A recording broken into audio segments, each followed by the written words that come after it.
कभी कभी हम ऐसे सफ़र पे निकलते हैं जहाँ हमें पता ही नहीं होता है कि हमारी मंजिल क्या है, और बस हम निकल जाते हैं। मतलब हमें मंजिल बुला रही है, हमें पता नहीं है मंजिल कहाँ है, क्या है। तो ऐसी सफ़र की मेरी शुरुआत होती है जयपुर से। तो जयपुर से हम निकलते हैं चंडीगढ़ के लिए। तो ये हमारा एक सरप्राइज़ वाला सफ़र ही है एक तरह से, कि हमें सिर्फ चंडीगढ़ तक जाना है। और चंडीगढ़ हम देर रात पहुंचते हैं 1:30 बजे। तो हमें वहाँ से पता चलता है कि वहाँ से हम जा रहे हैं अपने गांव हिमाचल। तो ये प्यारा सा सफ़र शुरू होता है चंडीगढ़ से। चंडीगढ़ से थोड़ा आगे चल के एकदम ठंडी हवा आनी शुरू हो जाती है। मतलब एकदम सुकून मिलना शुरू हो जाता है कि आप इतनी गर्मी से और एकदम से ठंडी हवा आपका आना शुरू होगी। ये प्यारा सा सफ़र हमारा रात भर का ही रहता है। आधी रात को हम घर पहुंच जाते हैं और घर पे ये होती है हमारी प्यारी सी सुबह, इतने प्यारे गांव में जहाँ पे पूरा बचपन आपका बीता है। ये सारे रास्ते, आसपास की पहाड़ियाँ, और इस डॉगू को भी पता चल जाता है कि मैं घर आई हूँ, तो ये भी मुझसे मिलने आ जाता है। और मेरी तरह ये श्रीविका को भी जानवर बहुत पसंद है। चल, मैं बात नहीं करती, कह रही मुझसे बात नहीं कर रहा है ये। तो हमारे पास एक ही दिन था और हम घर जाएं और खेत ना जाएं, ये कभी नहीं हो सकता। क्योंकि घर से ज़्यादा प्यारा मुझे तो खेत है, क्योंकि मेरा बचपन पूरा खेतों में ही बीता है। और ये अंजीर अभी इनमें थोड़ा सा टाइम लगेगा पकने में, बीच बीच में तैयार हो चुके हैं, तो हमने थोड़े से खाए। और ये इतना सुंदर खेतों के नज़ारे, हाँ कितना सुकून देते हैं ये।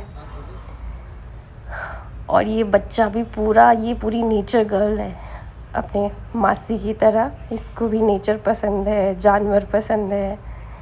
तो श्रीविका भी बहुत मज़ा ले रही है खेतों में घूमने का हमारे साथ। तो खेत में निकल के हम पहुंच जाते हैं अपने भाई के टमाटर के खेत में और ये इतने सुंदर फ्लावर्स, छोटू छोटू, ये घास की बीची उगती है। ये घास ही एक तरह की, हम इसको गाय के लिए घास की बीची काट के दे देते हैं।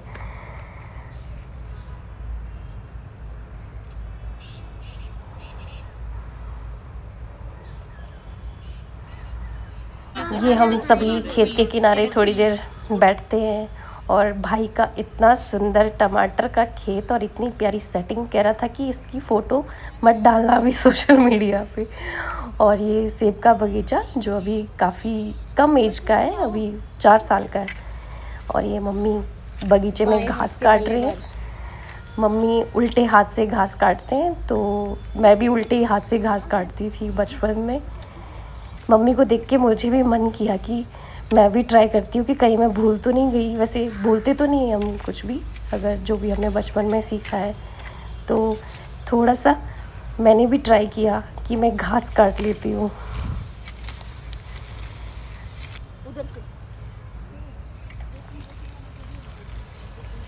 हाँ, काफ़ी टाइम बाद काट रही हूँ, तो इतनी अच्छी स्पीड तो नहीं है। बट अगर हाँ मैं डेली फिर से प्रैक्टिस करूँगी तो फिर से उसी स्पीड पे आ जाऊँगी जैसे पहले भी काटती थी, मम्मी की हेल्प करती थी।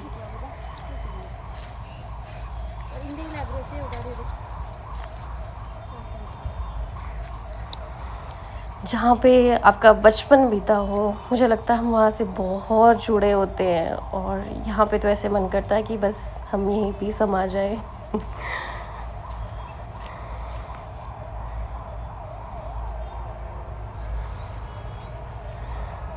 हमारा पूरा दिन बहुत अच्छा रहा, गांव में घूमे।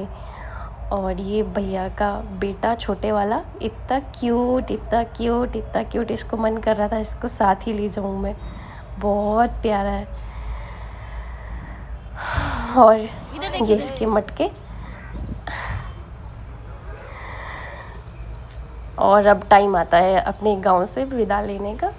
हम निकल जाते हैं वापस, क्योंकि हमारे पास सिर्फ एक ही दिन था यहाँ रुकने के लिए। 2 रात और 1 दिन रुके हम गांव में। और ये बहुत अचानक वाला ट्रिप था, तो हो सकता है फिर से मैं ऐसे अचानक से कभी आ जाऊँ। ये बहुत अचानक था, मतलब मुझे जुलाई में आना था और मैं जून में ही आ गई। मैं बहुत मिस कर रही थी अपने यहाँ के फ्रूट्स वगैरह। और ये प्यारा सा सुंदर सा गाँव, ऐसे लगता है कि प्रकृति ने इसको अपनी गोदी में बिठाया है। बहुत सुंदर विलेज है। और यहाँ से हमारी होती है वापसी अगले मंजिल की ओर। यहाँ की शूटिंग